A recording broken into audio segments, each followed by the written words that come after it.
Paradise Lost, a volume of Plutarch's Lives, and The Sorrows of Werther. The possession of these treasures gave me extreme delight. I now continually studied and exercised my mind upon these histories, whilst my friends were employed in their ordinary occupations. So just a sidebar here. So we've got Milton's Paradise Lost, we've got Plutarch, and we've got Goethe. So a German, a Roman, Milton.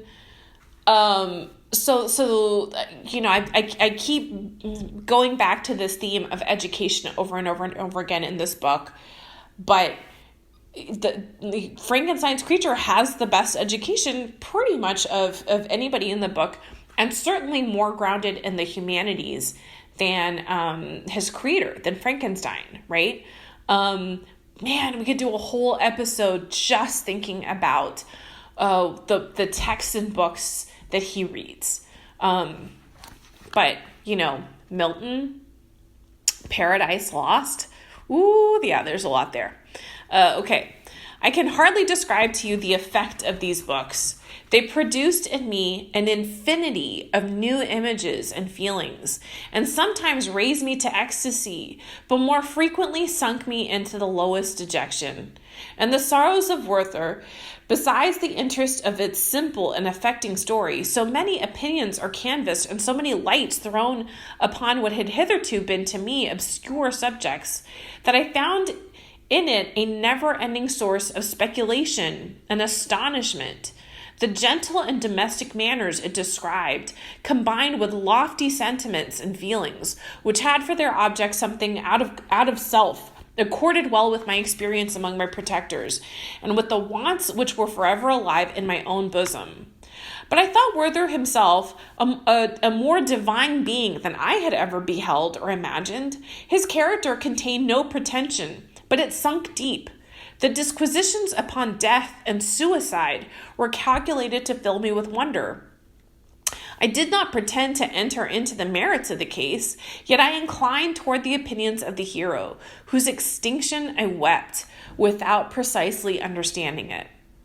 As I read, however, I applied much personally to my own feelings and condition. I found myself similar, yet at the same time strangely unlike to the beings concerning whom I had read, and to whose conversation I was a listener. I sympathized with and partly understood them, but I was unformed in my mind. I was dependent on none and related to none. The path of my departure was free, and there was none to lament my annihilation. My person was hideous, and my stature gigantic. What did this mean? Who was I? What was I? Whence did I come? What was my destination? These questions continually recurred, but I was unable to solve them. Okay, so just a quick note here. There's a famous theory in YA literature that books for kids are either windows or mirrors, right? So a window is a book that gives you an insight into experiences that are different from your own, and a mirror is one in which you see yourself represented, right? So as the monster is walking us through sort of his literary discovery, he's kind of doing that, right? That's that beautiful sentence up there where it says that reading these books, he says here that they produced in me an infinity of new images and feelings, right? So here is the window aspect, where he's kind of, through these books, he's sort of discovering multitudes within himself of, kind of feelings and emotions that were untapped through these experiences that he hasn't lived himself. And then he talks about trying to find himself. Like, he wants the mirror experience, but he doesn't see himself represented in this text, right? And he's trying to make that connection. And then these big existential questions hopefully, no, not hopefully. I mean, factually, for me, certainly, that's very relatable. That's like a mirror moment for me. Who was I? What was I? Whence did I come? What's my destination? These are pretty universal questions. The volume of Plutarch's Lives, which I possessed, contained the histories of the first founders of the ancient republic. So this is the Roman one, okay? This book had a far different effect upon me than the Sorrows of Werther. I learned from Werther's imagination despondency and gloom. By the way, my German pronunciation is terrible, so I'm sorry. Be patient. No judgment. But Plutarch taught me high thoughts. He elevated me above the wretched sphere of my own reflections to admire and love the heroes of past ages. Many things I read surpassed my understanding and experience. I had a very confused knowledge of kingdoms, wide extents of country, mighty rivers, and boundless seas. But I was perfectly unacquainted with towns and large assemblages of men. The cottage of my protectors had been the only school in which I had studied human nature. But this book developed new and mightier scenes of action. I read of men concerned in public affairs, governing or massacring their species. I felt the greatest ardor for virtue rise within me, and abhorrence for vice, as far as I understood the significance of those terms, relative as they were, as I applied them to pleasure and pain alone. Induced by these feelings, I was of course led to admire peaceable lawgivers, Numa, Solon, Lycurgus, in preference to Romulus and Theseus. Yeah, I kind of hate Theseus too, but that's like a different story. The patriarchal lives of my protectors caused these impressions to take a firm hold in my mind. Perhaps if my first introduction to humanity had been made by a young soldier burning for glory and slaughter, I should have been imbued with different sensations. Okay, so his second kind of digest of these three works that are his intellectual but also emotional and moral education is, this Roman one. So he's in a little cottage. He's only had the experience of a village, but through Plutarch's Lives, he's able to get an insight into, the world on a bigger stage, right? Statesmen, cities, empires, this sort of thing. And he is kind of learning a moral lesson from it, which is pretty interesting because I would think that you would be learning moral lessons more from like a domestic sphere. But, okay, I'm with it. I'm with it. And then he also ends that section with this sort of nature versus nurture thing, right? Like his first imprint is this family that's like a very patriarchal family. It's all, center spoked around the father. And he points out like, hey, maybe if I had, first had this experience with the soldier, then, I'd be reading, I don't know, whatever the equivalent is of Sun Tzu. Okay, so here's the third one. And maybe I was too soon to say that this is a moral education. He's certainly getting examples of virtues, all right? So the first book is, centered on a biography, on a personal journey. The second book is centered on, politics and empire, virtue on a larger stage. And now we're going to read about his impressions of Paradise Lost, which of course is centered on religion, But Paradise Lost excited different and far deeper emotions. I read it as I had read the other volumes which had fallen into my hands as a true history. It moved every feeling of wonder and awe that the picture of an omnipotent God warring with his creatures was capable of exciting. I often referred the several situations as their similarity struck me to my own. Like Adam, I was apparently united by no link to any other being in existence, but his state was far different from mine in every other respect.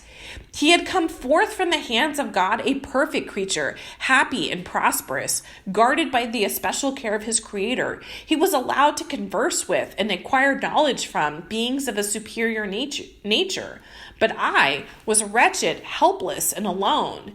Many times I considered Satan as the fitter emblem of my condition, for often, like him, when I viewed the bliss of my protectors, the bitter gall of envy rose within me.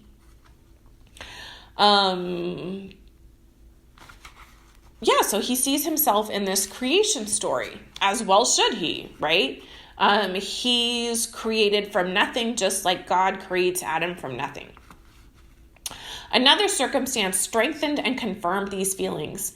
Soon after my arrival in the hovel, I discovered some papers in the pocket of the dress which I had taken from your laboratory.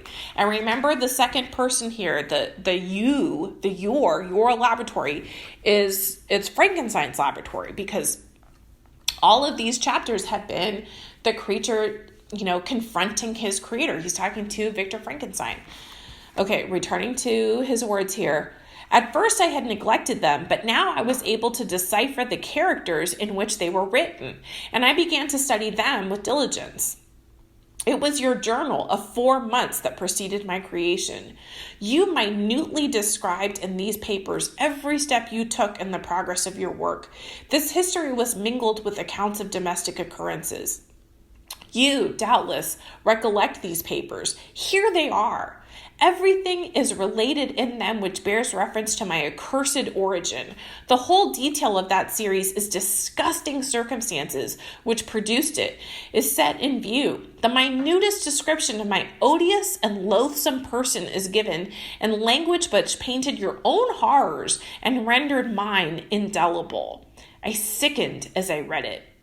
Hateful day when I received life, I exclaimed in agony. Accursed creator, why did you form a monster so hideous that even you turned from me in disgust? God in pity made man beautiful and alluring after his own image, but my form is a filthy type of yours, more horrid even from the very resemblance. Satan had his companions, fellow devils, to admire and encourage him, but I am solitary and abhorred. Wow, there's so much here. Okay, so there's a meta aspect here. The creature is giving us his reading, his reading of these works, which are his education, right? And he's telling us how the books that he's reading, the texts that he's reading, are forming his worldview and also forming his inner self. But how are we receiving the creature story? Through a book that we're reading. So even in the act of us listening to the creature recount this, we are being formed by this book that we're reading right now, just like the creature is being formed. So there's that. So there's a character in a book who is talking about books while in a book that we are reading. So in a way, we are part of the Russian doll experience here. Second of all, the fact that he reads Paradise Lost and not the Bible is just super fascinating to me, because it's clear that Mary Shelley has chosen these 3 texts for, her character, the creature, to read, to form, these 3 different aspects. But the story of Adam and Satan and the fall and so on and so forth, it's in the Bible, but that's not where he reads it. That's not where he receives it. He reads it in Paradise Lost, which is just so interesting. And then when he reads Victor Frankenstein's scientific journal in the pocket of his lab coat, I guess in a way that's his Bible. So if the Christian Bible, which is what they're referencing here, if the Christian Bible is to a Christian the received word of God, right? So not just a narrative describing the acts of creation or the acts of humanity, but also receiving God's opinion on all of this. Well, here is the creature, reading his own Genesis story and reading his creator's opinion on him. So it's a little bit his Bible. But geez, this is not, look on my creation in whom I'm well pleased. This is I made this creature and it's hideous and it's horrible. So the creature is just kind of devastated to see that he is rejected by his own creator, that he is wholly, alone by himself, that, he's not even like Satan. So if Satan is hideous because of sin, Satan at least has other sinners with him, and that he's not even unique, that he's sort of an uncanny valley version of human. So that's still very, it's very sad. These were the reflections of my hours of despondency and solitude. But when I contemplated the virtues of the cottagers, their amiable and benevolent dispositions, I persuaded myself that when they should become acquainted with my admiration of their virtues, they would compassionate me and overlook my personal deformity. Oh, that's so interesting. Compassionate here is a verb. All right, okay, I'm rolling with it. Could they turn from their door one, however monstrous, who solicited their compassion and friendship? I resolved at least not to despair, but in every way to fit myself for an interview with them, which should decide my fate.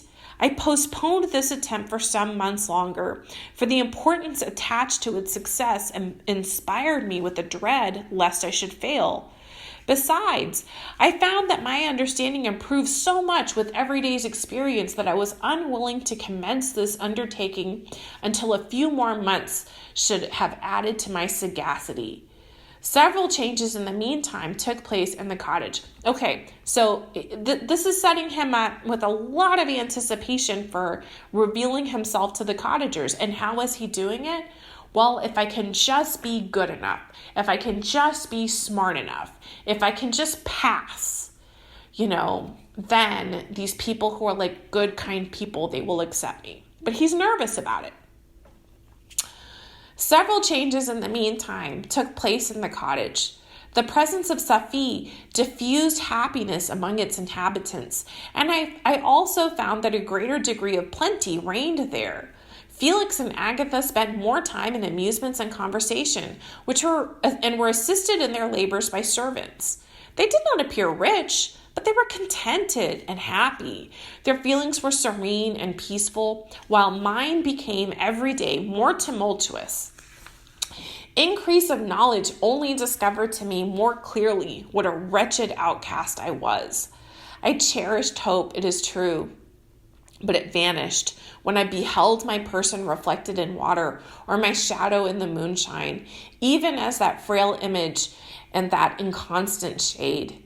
I endeavored to crush these fears and to fortify myself for the trial in which a few months I resolved to undergo.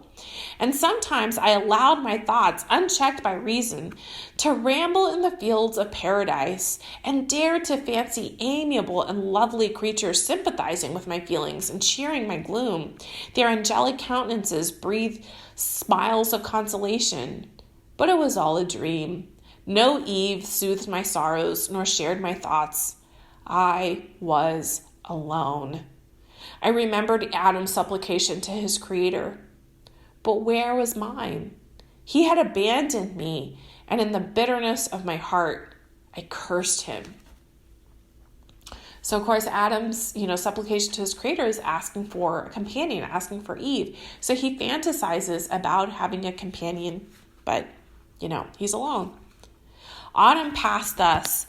I saw with surprise and grief the leaves decay and fall. And when nature again, you know what? We are about out of time, so I think I'm going to wrap up here. I'm just so into this section. I hate to end the episode. As per usual, please share your thoughts, email, text, put a comment on the Facebook page. It's Lady Splainy. Just Google Lady Splainy, and give a like or subscribe if you're into the podcast. All right, I'll see you next time, guys. Lady Splainy out.